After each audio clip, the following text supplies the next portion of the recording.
حضرت علی شیر خدا فرماتے ہیں بخاری مسلم میں، فرماتے ہیں مجھے قسم ہے اس ذات کی جس نے زمین چیر کے دانہ پیدا کیا ہے، مجھ سے رحمت عالم صلی اللہ علیہ وسلم نے وعدہ فرمایا کہ علی یاد رکھنا تم سے صرف مومن ہی پیار کرے گا، اور جس سینے میں تمہارا بغض ہوگا وہ سینہ مومن کا نہیں منافق کا ہوگا۔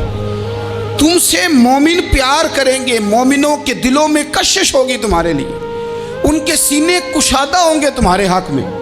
حضرت مولا علی شیر خدا کی محبت، ان کا نام آئے تو دل ٹھنڈا ہو جائے، آنکھوں میں روشنی آئے، چہرہ روشن ہو جائے، تو معنی یہ ہے کہ ایمان مضبوط ہے دل میں۔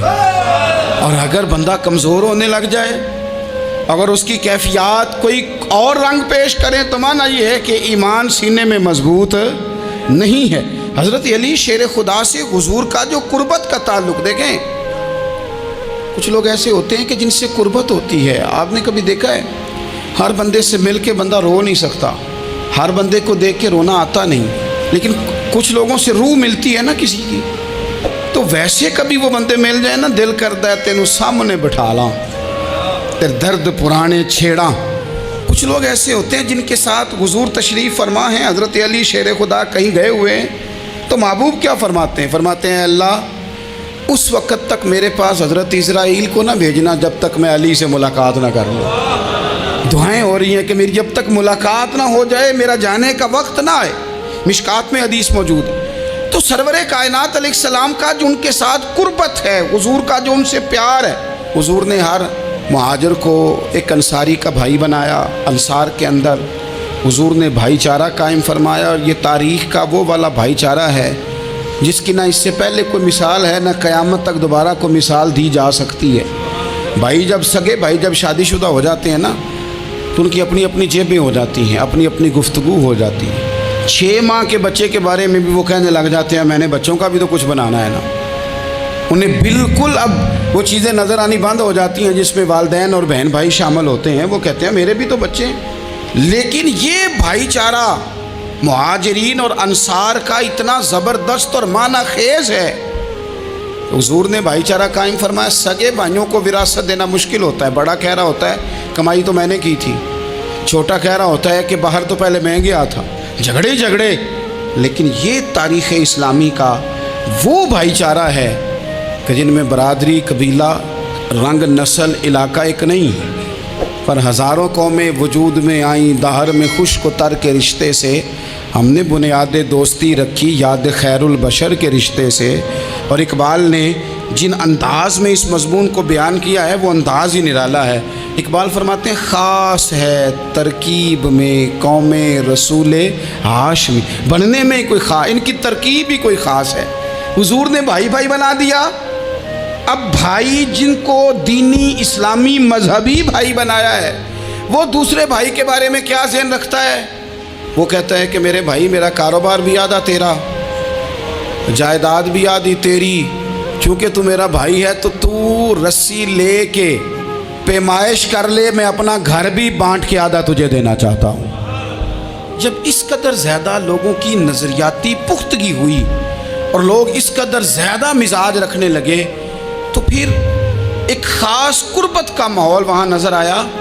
پھر وہ جو مہاجر بن کے آئے تھے اور بہت زیادہ جن لوگوں نے جہاد کیا تھا، جد و جہد کی تھی، گھر بار چھوڑے تھے، پھر ان لوگوں کو زیادہ دشواری نہیں ہوئی، زیادہ آزمائش نہیں ہوئی دل لگانے میں اور مدینے میں رہنے میں، بڑی آسانی سے وہ لوگ وہاں رہنے لگے، اور بڑی جلدی ان کا مدینے سے اور اہل مدینہ سے پیار بڑھ گیا۔ تو میرے عزیز بھائیوں، حضور نے ہر انصاری اور مہاجر کو ایک دوسرے کا بھائی بنا دیا، سب کو بنا دیا۔ حضرت علی رہ گئے، اب یہ تو دونوں مہاجر ہیں، حضور بھی مکہ شریف سے آئے ہیں، حضرت علی بھی، بظاہر تو دونوں مہاجر ہیں، اگرچہ ساری زمین کے مالک رسول پاک ہیں، سب کو بھائی بھائی بنا دیا۔ تو اب ہر بندے کو بھائی مل رہا ہے، اور بھائی بڑے پیارے ہوتے ہیں۔ میں کئی دفعہ کہتا ہوں کہ بھائی بڑے پیارے ہوتے ہیں، کچھ قدورتیں دنیاوی طور پر معاذ اللہ دلوں میں آ جاتی ہیں، لیکن بھائی کا درد جو بھائی محسوس کر سکتا ہے وہ بھی دوسرے کو محسوس نہیں ہوتا۔ تو حضرت علی جب کسی کے بھائی نہیں بنائے گئے تو رو ہی پڑے، اتنے دلیر بندے تھے، پر بھائی کی ضرورت بندہ اتنی محسوس کرتا ہے۔ اس کو بھائی سے لگاؤ اتنا زیادہ ہوتا ہے کہ مولا علی رو پڑے، مشکات میں موجود روئے۔ حضور نے فرمایا کیوں روتے ہو؟ عرض کی حضور آپ نے سب کو ایک دوسرے کا بھائی بنایا ہے، میں رہ ہی گیا ہوں، مجھے کسی کا بھائی نہیں بنایا۔ اب وہ آنسوؤں میں لپٹی ہوئی وہ بات حضرت علی نے عرض کی تو محبوب نے فرمایا علی انت اخی فی الدنیا والآخرہ، فرمایا علی تو میرا بھائی ہے اور نرا دنیا میں نہیں، تو دنیا اور آخرت میں میرا بھائی ہے، تو میرا بھائی ہے دنیا میں بھی اور آخرت میں۔ تو حضرت مولا علی شیر خدا کرم اللہ تعالی وجہہ الکریم کے جو فضائل ہیں، جو ان کے خصائص ہیں، ان کی جو فضیلت کی باتیں، میں نے جیسے کہا کہ انہیں بڑی زیادہ دلچسپی تھی میدان جہاد سے، شوق شہادت ان کا دیدنی تھا۔ ایک موقع پر نبی پاک صلی اللہ تعالیٰ علیہ وسلم نے ارادہ فرمایا کہ حضرت علی کو اپنا نائب بنا کے مدینہ منورہ میں چھوڑ کے جایا جائے۔ محبوب کریم علیہ السلام جب بھی تشریف لے جاتے تھے تو کسی ایک کو نائب بنا کر مدینہ منورہ میں چھوڑ جاتے۔ حضرت عبداللہ ابن مختوم رضی اللہ تعالیٰ عنہ کو بھی ایک دفعہ حضور چھوڑ کے گئے، تو ایک جنگ کے موقع پر محبوب نے حضرت علی شیر خدا سے کہا کہ آپ کو میں اپنا نائب بنا کے یہاں چھوڑ کے جاتا ہوں۔ یہاں لوگ جان چھڑاتے ہیں، کام کا جب وقت آتا ہے، میدان میں نکلنے کا وقت آتا ہے تو جان چھڑاتے ہیں، اور وہ کہتے ہیں کہ باقی سارے کام لے لو، جب وقت مشکل آئے تو پھر ہمیں کام نہ بتاؤ۔ اب مشکل وقت ہے، جہاد میں جانا ہے۔ حضرت مولا علی شیر خدا کرم اللہ تعالی وجہہ الکریم کو حضور نے فرمایا کہ اس دفعہ میرا ارادہ بنا ہے کہ تمہیں چھوڑ کے جاؤں۔ تو حضرت علی کو چھوڑ کے جایا جا رہا ہے، ان کو مدینے میں رہنا ہے، میدان میں نہیں جانا۔ عام آدمی کتنا پسند کرتا ہے کہ میں آرام سے رہوں گا، لیکن حضرت علی کو اتنا شوق تھا میدان جہاد کا، اتنی تڑپ تھی ان کے دل کے اندر کہ عرض کرنے لگے یا رسول اللہ صلی اللہ تعالیٰ علیہ وسلم، رو پڑے، کہنے لگے حضور ساری دنیا میدان میں جہاد کرے گی اور میں یہاں عورتوں اور بچوں کے پاس رہوں گا، میں یہاں عورتوں اور بچوں کے بیچ وقت گزاروں، حضور مجھے لے کے جائیں۔ تو وہاں بھی حضور نے محبت کی بات سمجھائی، فرمایا علی جب حضرت موسیٰ کوہ طور پہ گئے تھے تو اپنے بھائی جناب ہارون کو چھوڑ گئے تھے، تو تم بھی تو میرے لیے اسی طرح ہونا جس طرح موسیٰ کے لیے ہارون تھے، لیکن فرمایا یہ یاد رکھنا میرے بعد نبی کوئی نہیں، حضرت موسیٰ بھی نبی ہیں اور جناب ہارون بھی نبی ہیں علیہم السلام، لیکن وہ انہیں چھوڑ کے گئے تھے، میں تمہیں چھوڑ کے جا رہا ہوں۔ کہ ایک بات اپنے ذہن کے اندر بٹھانا کہ میرے بعد کوئی نبی نہیں آئے گا۔ تو عزیز بھائی حضرت مولا علی شیر خدا کا جذبہ جہاد، اچھا پھر میں نے دیکھا ہے جس زمانے میں میں اور آپ رہ رہے ہیں، اس زمانے میں لوگ کمزور ہوتے جا رہے ہیں نفسیاتی طور پر، ڈری ڈری سی باتیں لوگ کرتے ہیں، سہمے سہمے سے جملے بولتے ہیں، اور یہ ہر بندے کا اپنا الگ ڈر ہے۔ دانشوروں نے لکھا ہے کہ غریب آدمی کا ڈر تھوڑا ہوتا ہے اور جو اونچے عہدے پہ چلا جائے اس کا ڈر، یعنی زیادہ ہاتھ اپوزیشن کے نہیں بندے ہوتے، حکومت کے بندے ہوئے ہوتے ہیں۔ لوگوں کو ساتھ لے کے اپوزیشن نے نہیں چلنا ہوتا، حکومت نے چلنا ہوتا ہے۔ تو حکومت میں جب لوگ ہوتے ہیں تو ان کے اندر کمزوری آ جاتی ہے، جب آپ بڑے عہدے پہ چلے جاتے ہیں تو آپ کی مجبوریاں بھی بڑی ہو جاتی، ہر آدمی کہیں نہ کہیں کمزور پڑتا ہے۔ اور ہمارے ہاں تو لوگ ذرا بیمار ہو گئے تو گئے، اور آج کل جو سب سے بڑا مسئلہ ہے وہ یہ ہے کہ لوگ کیا کہیں گے، اور لوگوں نے بڑے بڑے لوگوں کو پاگل کر دیا ہے، بڑے بڑے لوگوں کو۔ ہمارے علماء نے ایک بات لکھی ہے کہ ایک دفعہ نا ایک استاد صاحب سبق پڑھانے کے لیے آئے تو طالب علموں نے ارادہ کیا کہ آج استاد جی کو بیمار کرنا ہے۔ یہ جو آپ کے مشیر ہوتے ہیں نا ارد گرد، ان کی پڑتال بھی بڑی ضروری ہوتی ہے کہ یہ خبر کون سی لے کے آ رہے ہیں اور یہ کس طرح سے گائیڈ کر رہے ہیں۔ ہمیں تنقید کرنے والا بندہ اچھا تو نہیں لگتا، لیکن تنقید کرنے والے جو ہوتے ہیں وہ ہمیں نکھارتے ہیں، وہ ہماری کمزوریاں جو ہمارے اپنے نہیں نکال سکتے وہ نکال کے ہمیں بتاتے ہیں کہ تم یہاں کمزوری کر رہے، اس کا نفع ہوتا ہے۔ طالب علموں نے ارادہ کیا ایک دفعہ، یہ ہم جو اتنی زیادہ توجہ کرتے ہیں نا لوگوں کی باتوں پہ، لوگ کیا کہیں گے، میں کئی دفعہ دوستوں سے عرض کرتا ہوں زیادہ وضاحتیں نہ دیا کریں، زیادہ وضاحتیں دینے سے بھی بندہ کمزور ہو جاتا ہے۔ ہر وقت کا انداز وضاحتوں کا اور ہر وقت دفاعی محاذ پہ نہیں کھڑے رہنا چاہیے۔ وہ ارادہ کر لیا لوگوں نے، طالب علموں نے، کہ استاد جی کو بیمار کرنا ہے، تو استاد سب چنگے بھلے اچھے بھلے صحت مند آئے، کلاس میں داخل ہوئے تو پہلا شاگرد کہتا ہے استاد جی خیر ہے، آنکھیں بڑی سرخ ہیں۔ میں چل دوڑ جا بیوقوف آدمی، بالکل ٹھیک ہوں، چل کلاس میں بیٹھ چل۔ تھوڑا سا آگے گئے تو دوسرا شاگرد، انہوں نے اب 10-15 نے ارادہ کیا ہوا تھا، دوسرا کہنے لگا خیریت ہے، بڑے کمزور کمزور لگ رہے ہیں۔ اس نے کہا میں بالکل ٹھیک ہوں، کمزور کو چل دوڑ جا اپنا کام کر۔ وہ تیسرے کے پاس گئے تو کہنے لگا استاد صاحب خیر ہے، آپ کے تو مجھے ہاتھ بھی کانپتے دکھائی دے رہے ہیں۔ اس نے کہا اچھا واقعی؟ اب چوتھے نے بھی یہی بات کی، پانچویں نے یہی بات کی، تو آدھا گھنٹہ گزرا تو استاد جی کو سچ مچ بخار چڑھ گیا، تو چھٹی پہ چلے گئے۔ کیوں؟ باتوں پہ توجہ ہے نا، لوگوں کے سامنے ہم لوگوں کی باتوں کے مطابق اپنے معاملات کو ترتیب دیتے ہیں نا۔ کچھ لوگ سوشل میڈیا دیکھ کے نظریہ قائم کرتے ہیں، کچھ ہوا دیکھ کے نظریہ قائم کرتے ہیں۔ وہ قائد اعظم محمد علی جناح کی ایک بات نہیں بھولتی کہ انہوں نے کہا تھا، ہندو لیڈر جو تھا جس کو لوگ گاندھی کہتے تھے، اس سے کہا تھا تیری اور میری سیاست میں فرق ہے، تو لوگوں کا رجحان دیکھ کے فیصلہ کرتا ہے، اور میں قائد اعظم کہنے لگے میں فیصلہ کر کے لوگوں کا رجحان ادھر کر دیا کرتا ہوں۔ یہ کمال ہوتا ہے کسی شخص کا کہ اس کا اپنا نظریہ غالب آئے، بجائے اس کے کہ وہ دیکھے آج کل لوگ کیا کہہ رہے ہیں تو لہذا میں اس طرح کا ڈھل جاؤں۔ لوگ تو ایک وقت کے لیے کچھ کہتے ہیں، پھر اگلے 4 گھنٹوں میں کچھ اور کہتے ہیں۔ حضرت مولا علی کے مزاج میں استقامت ہے، اور جو لوگ جو بہت زیادہ پراپوگنڈا کرتے ہیں اور بہت زیادہ کسی کے بارے میں بات کرتے ہیں، ان کا وہ مزاج نہیں، ان کی وہ طبیعت نہیں، وہ اپنے حساب سے فیصلہ کرتے۔ ایک شخص تھا عمر بن عبد ود، 90 سال کا بوڑھا، لیکن جب تلوار لے کے میدان میں آتا تھا تو 1000 آدمی کے مقابلے میں لڑتا تھا، اور لوگ جگہ جگہ یہ کہتے تھے تو اس طرح ہے جس طرح عمر بن عبد ود لوگوں کو ڈراتا ہے، تو اس طرح ہو گیا۔ یہ اس کے ارد گرد کے لوگ اس کی مثالیں دیتے تھے۔ جنگ خندق جب ہو رہی تھی تو یہ مقابلے میں آ گیا، تو حضرت علی المرتضیٰ شیر خدا کرم اللہ تعالی وجہ الکریم بھی تشریف فرما تھے۔ اب پورے عرب کے اندر اس کے بارے میں یہ کہا جاتا تھا کہ اس سے نہ لڑو، وہ تو خونخوار ہے، وہ تو درندہ ہے، وہ تو جنگلی شیر کی طرح آتا ہے، وہ تو کاٹ کھانے کو دوڑتا ہے، اس سے کون لڑے؟ ایک خیال تھا، اور وہ پراپوگنڈا بعض اوقات اتنا زیادہ کسی کے بارے میں ہوتا ہے کہ میں بچے لوگ آتے ہیں نا بچہ دم کرانے کے لیے، تو کہتے ہیں پیر صاحب بڑا ضدی ہے، کسی کی بات نہیں مانتا، باقی بچے ٹھیک تھے، یہ تو بڑا ہی نالائق نکل آیا ہے۔ تو میں کہتا ہوں کہ آپ اس کے سامنے یہ والی باتیں نہ کریں، یہ پکا ہو جائے گا کہ میں ضدی ہوں۔ تو آپ ذہن بنا رہے ہیں اس کا کہ تو اس طرح کا ہے، ذہن بنا دیا لوگوں نے کہ عمر ابن عبد ود کے مقابلے میں کوئی نہیں آ سکتا۔ خندق میں یہ آیا، اس نے للکارا مسلمانوں کو، آؤ وہ تمہاری جنت کدھر ہے جس کے بارے میں تم کہتے ہو کہ ہم شہید ہوں گے، تو آؤ میرے مقابلے میں نکلو۔ جب اس نے پہلی دفعہ للکارا تو ابھی بات ختم نہیں ہوئی تھی کہ مولا علی تلوار لے کے اللہ اکبر کہتے کھڑے ہو گئے۔ حضور نے فرمایا بیٹھ جاؤ، حضرت علی پھر بیٹھ گئے۔ وہ پھر پکارا اٹھو کوئی میرے مقابلے میں، تو مولا علی شیر خدا پھر کھڑے ہو گئے، پھر کھڑے ہو گئے۔ حضور نے فرمایا بیٹھ جا۔ ایک شخص نے کہا علی یہ عمر بن عبد ود ہیں، فرمایا مجھے پتہ ہے۔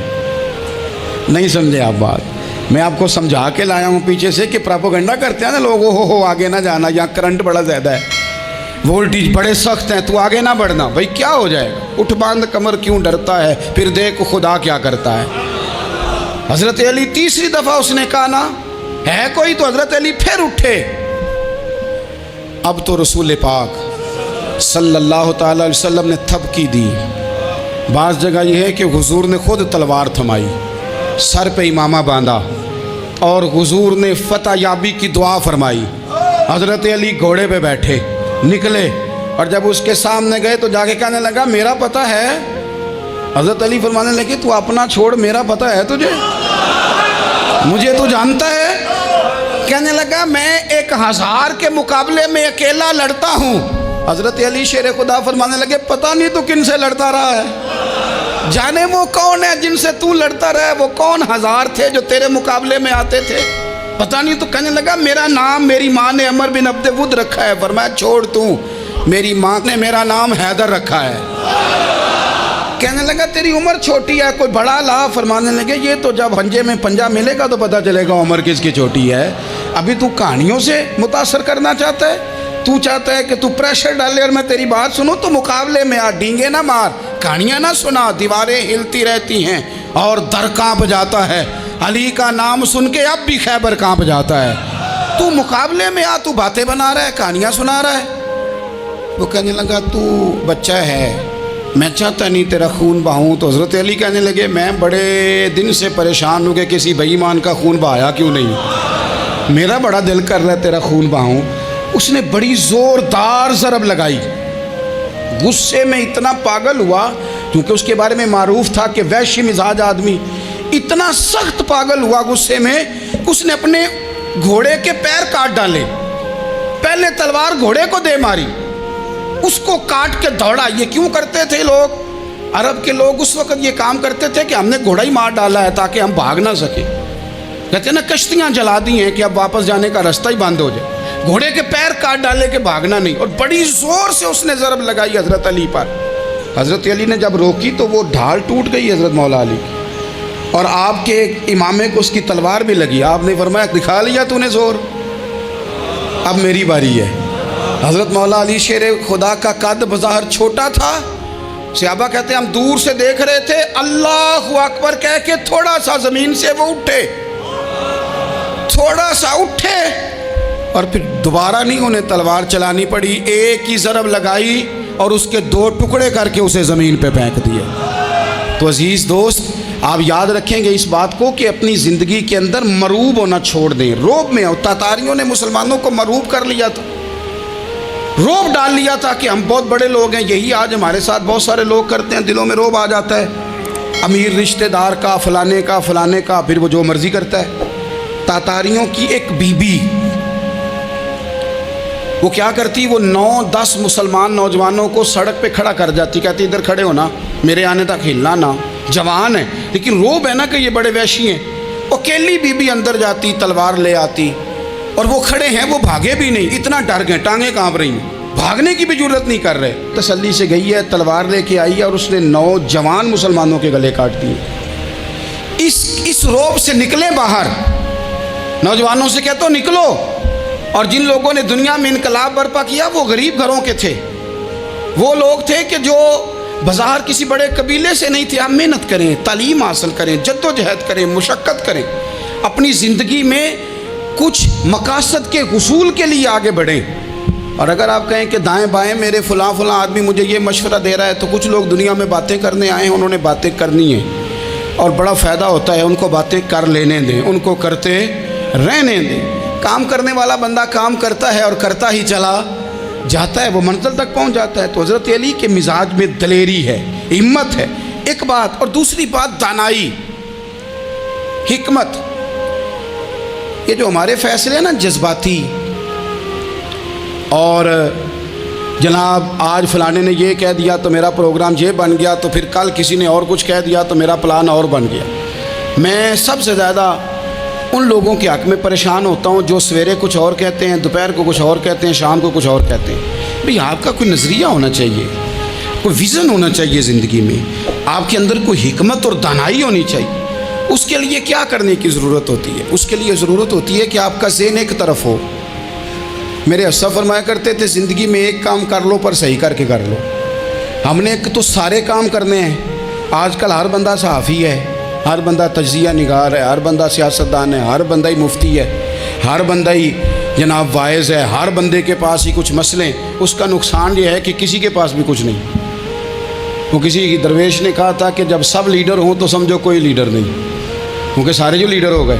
میرے عزیز، ایک طرف ذہن کو رکھیں اور اپنے اس کام میں کمال پیدا کریں۔ حضرت مولا علی شیر خدا کو اللہ نے حکمت دی تھی۔ نبی پاک صلی اللہ تعالی وسلم کے صحابی حضرت عبداللہ ابن مسعود رضی اللہ تعالیٰ عنہ فرماتے ہیں، امام ابو نعیم نے لکھا ہے کہ حضرت عبداللہ ابن مسعود فرماتے ہیں نبی پاک صلی اللہ علیہ وسلم نے فرمایا اگر حکمت کے 10 حصے کیے جائیں نا، دانائی کے 10 حصے کیے جائیں، تو اس میں سے 9 حصے اللہ تعالیٰ نے حضرت علی کو عطا فرمائے، اور ایک حصہ باقی لوگوں کو ملا ہے۔ دانا تھے، معاملہ فہم تھے۔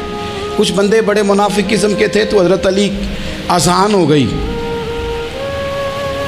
تو وہ حضرت مولا علی شیر خدا کے پاس آ گئے، اذان ہو گئی، حضرت علی نے جماعت کرانی، ان کا خیال تھا کہ آج ہم نے جماعت لیٹ کرانی ہے کسی طریقے سے۔ ہم چونکہ زیادہ باتیں، میں دوستوں سے کہتا ہوں بہت زیادہ خبریں نہ دیکھا کرو، بہت زیادہ بھی چیزیں نہ سنا کرو۔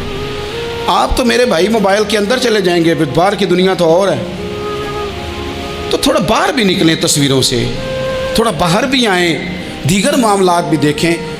ہمیں بڑے بڑے اچھے لوگ زندگی میں مل جائیں گے، لیکن ہم ان کے قریب نہیں جاتے، ہم دیکھتے نہیں کہ اصل بات کیا ہے، سنی سنائی چیزوں پر زیادہ گمان کرتے ہیں۔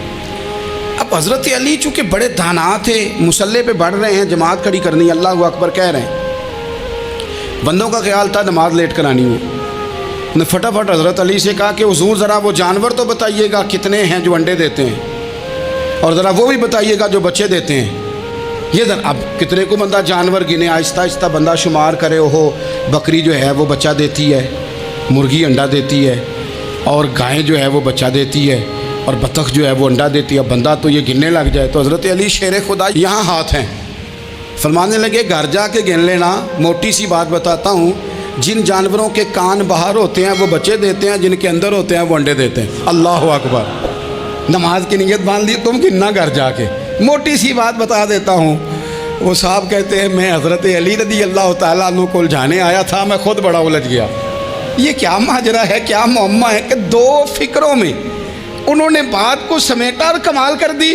کہنے لگے گھر جا کے گننا، یہاں ٹائم نہیں، نماز کا وقت ہے، بس جن کے کان اندر ہے نا وہ انڈے دیتے ہیں، اور جن کے باہر ہیں وہ جا کے حساب کرنا۔ آپ ڈھونڈ لیں، تلاش کر لیں، چلے جائیں ماہرین کے پاس، پر شیر خدا شیر ہی ہے۔ حضرت مولا علی کے جملوں میں کمال ہے، ان کی دانائی، ان کا تدبر، ان کی حکمت، ان کا فہم، ان کی فراست، ان کا کمال۔ ایک شخص بڑی دور سے آیا، اس نے کہا حضور مجھے نا لمبی باتیں یاد نہیں رہتی، 2 باتیں بس بتا دیں میں عمل کروں تو زندگی بن جائے، 2 باتیں۔ تو حضرت علی فرمانے لگے لمبی امیدیں نہ لگانا، لمبی امیدیں نہ لگانا، موت کا پتہ نہیں کب آ جائے گی۔ منصوبہ بندی ضرور کرنا آنے والی نسلوں کے لیے، اپنی ذات کے لیے لمبی امیدیں نہ باندھنا، یہ بھی کر لوں گا، یہ بھی کر لوں گا۔ ہم ریٹائر نہیں ہوتے زندگی بھر، پلان پہ پلان، پلان پہ پلان۔ تو اگر ہم پلان کر رہے ہوتے ہیں تو جو ہمارے نیچے ہوتے ہیں وہ ہمیں ریٹائر کرنے کا پلان کر رہے ہوتے ہیں۔ اولادیں تک والدین کو کمزور کرنے کے در پہ ہوتی ہیں کہ اب یہ ہٹے تو ہماری باری آئے۔ حضرت علی فرمانے لگے 2 کام، ایک تو لمبی امید نہ باندھنا، اور دوسرا فرمایا اپنے نفس کی خواہش کی پیروی سے بچنا۔ دنیا میں رسوا وہ لوگ ہو جاتے ہیں جو اپنے نفس کی خواہش کی پیروی کرتے ہیں، وہ بزدل ہو جاتے ہیں جو خواہشات نفسانی کے پیچھے بھاگتے ہیں۔ یہ کام نہ کرنا، تو دانائی اللہ تعالیٰ نے انہیں دی۔